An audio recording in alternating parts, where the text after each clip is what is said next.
విధంగా మనందరికి కూడా అర్థమైంది.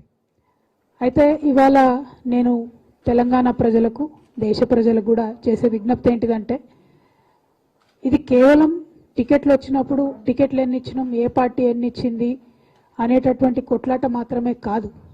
అసలు ఓవరాల్గా మహిళా అంశాలకు ప్రాధాన్యత ఏంది, మహిళలకు ఉన్నత చట్టసభల్లో అసెంబ్లీ పార్లమెంట్లో ప్రాతినిధ్యం 75 సంవత్సరాలైనా ఎందుకు ఇవ్వలేకపోయినాం, ఇవి మేజర్ అంశాలు. వాటి మీద మాట్లాడకుండా కేవలం ఏదో కవిత ఇట్లా అన్నది కానీ బీఆర్ఎస్ పార్టీలో టికెట్లు ఇవ్వలేదు, ఇట్లా నా పర్సనల్ ఫైట్ కాదు ఇది. ఇవాళ 140 కోట్ల మంది భారతీయులు ఉంటే అందులో 70 కోట్ల మంది ఆడబిడ్డలు ఉన్నాము. ఆ 70 కోట్ల మందికి కూడా వారి ఫ్యూచర్లో ఏంటి అన్నది ప్రశ్నార్థకంగా ఉన్నది. మహిళలకు అవకాశం ఇచ్చినప్పుడు లోకల్ బాడీస్లో రిజర్వేషన్ చేసినప్పుడు వాళ్ళు చాలా పెద్ద ఎత్తున పాల్గొన్నారు రాజకీయ ప్రక్రియలో. ఇవాళ 14 లక్షల పైచిలకు మహిళా ప్రజాప్రతినిధులు లోకల్ బాడీస్లో దేశవ్యాప్తంగా ఉన్నారు. మరి మనం కోరేదేంది, అసెంబ్లీలో పార్లమెంట్లో ఉండాలని. ఈ 14 లక్షల మంది బయటకు ఎట్లా వచ్చారు లోకల్ బాడీస్లో? కేవలం చట్టం చేశారు కాబట్టే వచ్చారు. నిన్నగాక మొన్న ఢిల్లీలో ఒక బుక్ లాంచ్ చేసుకున్నాం, మీ అందరికీ తెలుసు, షీ ద పీపుల్ అని. అందులో కూడా మాట్లాడుతున్నప్పుడు ఏమంటారంటే ఆనాడు లోకల్ బాడీస్ బిల్లు పాస్ చేసేటప్పుడు కూడా విపరీతమైనటువంటి వ్యతిరేకత వచ్చింది. చాలా మంది ముఖ్యమంత్రులు ఆనాడు ఒప్పుకోలేదు. కానీ ఒక రాష్ట్రం తర్వాత ఒక రాష్ట్రం ఎక్స్పెరిమెంటల్ బేసిస్గా స్టార్ట్ చేసుకుంటూ పోయిన తర్వాత ఇవాళ ప్రతి రాష్ట్రంలో కూడా 33% ఉమెన్కి రిజర్వేషన్ ఇస్తూ ఉన్నారు, ఎక్సెప్ట్ ఉత్తరప్రదేశ్. లోకల్ బాడీస్లో ఎక్సెప్ట్ ఉత్తరప్రదేశ్ 33% ప్రతి రాష్ట్రంలో కూడా భారతదేశంలో ఇవాళ వస్తూ ఉన్నది. ఇవాళ నేను అడిగేది ఏంటంటే ప్రపంచ 33% ప్రతి రాష్ట్రంలో కూడా భారతదేశంలో ఇవాళ వస్తూ ఉన్నది. ఇవాళ నేను అడిగేది ఏంటంటే ప్రపంచవ్యాప్తంగా కూడా సంఖ్య తక్కువ ఉన్నది, ప్రపంచవ్యాప్తంగా కూడా పురుషాధిక్యత ఉన్నది. అది అందరికీ తెలిసిన అంశమే. అదేదో కేవలం కవిత ఇంటి అంశం అయినట్టు, నాదేదో పర్సనల్ ఇష్యూ అయినట్టు అన్ని పార్టీలు విరుచుకుపడడం నిజంగా కూడా బాధాకరం. అయితే ఈ దేశంలో అంబేద్కర్ గారు కూడా ఒకప్పుడు కొట్లాడారు మహిళల కోసం. మహిళలకు రిజర్వేషన్ ఉండాలి, ప్రాపర్టీలో హక్కు ఉండాలి, ఆస్తిలో హక్కు ఉండాలి. కొట్లాడినప్పుడు అవహేళన చేసిండ్రు, తద్వారా ఆయన రాజీనామా కూడా ఇవ్వాల్సిన పరిస్థితులు కల్పించారు. అంటే ఎంత రెసిస్టెన్స్ ఉంటుంది మహిళల హక్కుల కోసం అడిగినప్పుడు, ఎంత వ్యతిరేకత ఉంటుంది సమాజంలో అన్నది కొత్త అంశం కాదు. కానీ ఇప్పటికీ కూడా పార్టీలన్నీ కూడా కొంచెం క్లోజ్డ్ మైండ్ సెట్లో ఆలోచించడం, అందులో మరీ ముఖ్యంగా చాలా ఉత్సాహంగా అన్ని పార్టీల్లో ఉన్న మహిళా నేతలు ముందుకు రావడం నిజంగా కూడా దురదృష్టకరం. ఎందుకంటే మహిళలకు వ్యతిరేకంగా వాడుకొని మొత్తం అంశాన్ని పక్కదారి పట్టించేటటువంటి ప్రయత్నం అన్ని రాజకీయ పక్షాలు కూడా నిరంతరం చేస్తూ ఉన్నాయి. ఆ విషయాన్ని గమనించవలసిందిగా మా మహిళా నాయకురాళ్ళందరినీ కూడా నేను కోరుతా ఉన్నాను. ఇంకొక విషయం మనం ఆలోచిస్తే నెహ్రూ గారి క్యాబినెట్లో, అంటే దేశంలో మొట్టమొదటి క్యాబినెట్ నెహ్రూ గారి క్యాబినెట్లో ఒక్క మహిళా మంత్రి ఉండే. ఇవాళ మోడీ గారి క్యాబినెట్లో 2 మహిళా మంత్రులు ఉన్నారు. అంటే ఒకరి నుంచి 2 అయిందంటే 50% పెరిగిందని సంతోషపడాలనా, లేకపోతే 75 ఏళ్లలో కూడా అప్పటికి ఒక్క మంత్రి ఉంటే ఇప్పుడు 2 ఉన్నారని బాధపడాలనా? ఈ విషయాన్ని దయచేసి సమాజం అంతా కూడా ఆలోచించాల్సినటువంటి సందర్భం.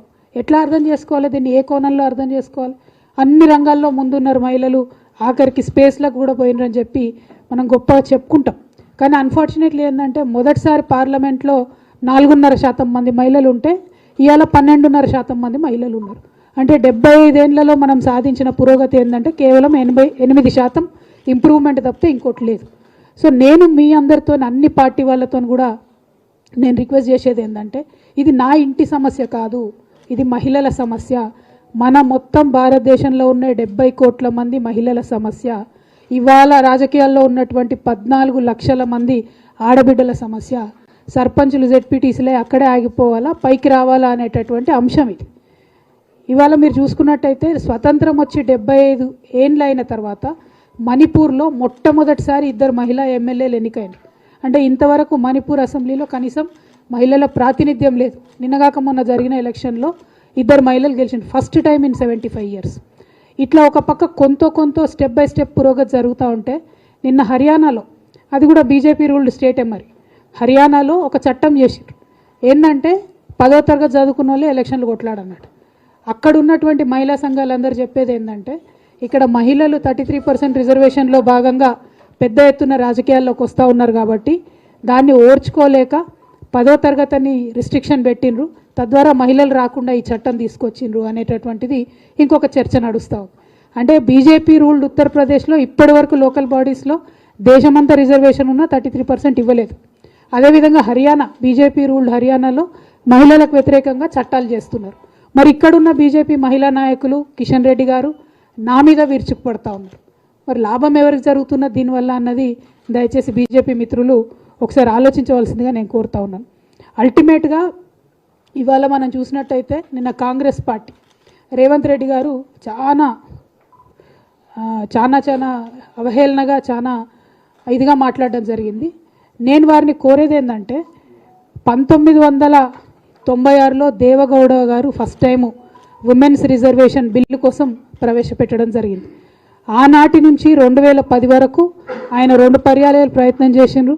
కాంగ్రెస్ పార్టీ ఇంకొకసారి ప్రయత్నం చేసింది, వాళ్ళు ఫెయిల్ అయినరు.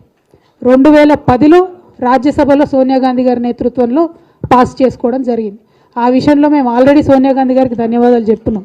కాబట్టి ఇవాళ అసలు ప్రశ్న ఏంటంటే 2010లో రాజ్యసభలో పాస్ అయిన బిల్లు 2023 అయినా పార్లమెంట్లో ఎందుకు పాస్ కాలేదు, లోక్సభలో ఎందుకు పాస్ కాలేదు? దాని మీద కాంగ్రెస్ పార్టీ ఏం చేసింది ఈ 15 ఏళ్ళు? ఇంకొక 5 ఏళ్ళు వాళ్ళే టర్మ్లో ఉన్నారు, అప్పుడు గుర్తురాలే మహిళా బిల్లు.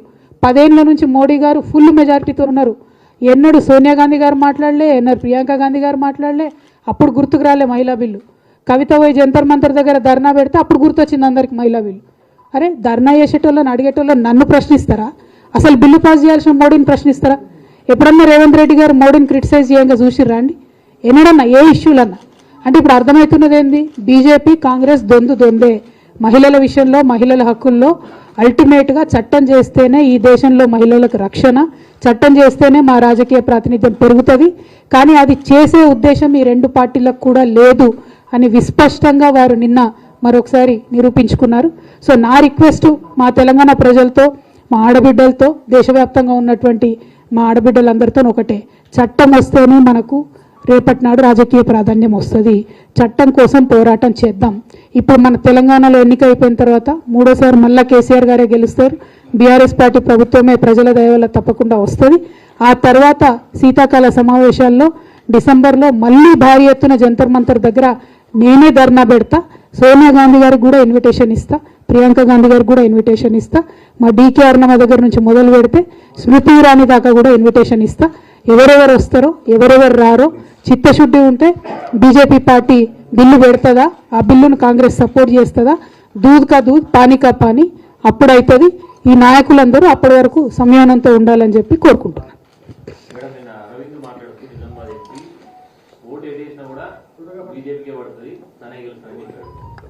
ఇది యాక్చువల్లీ చాలా సీరియస్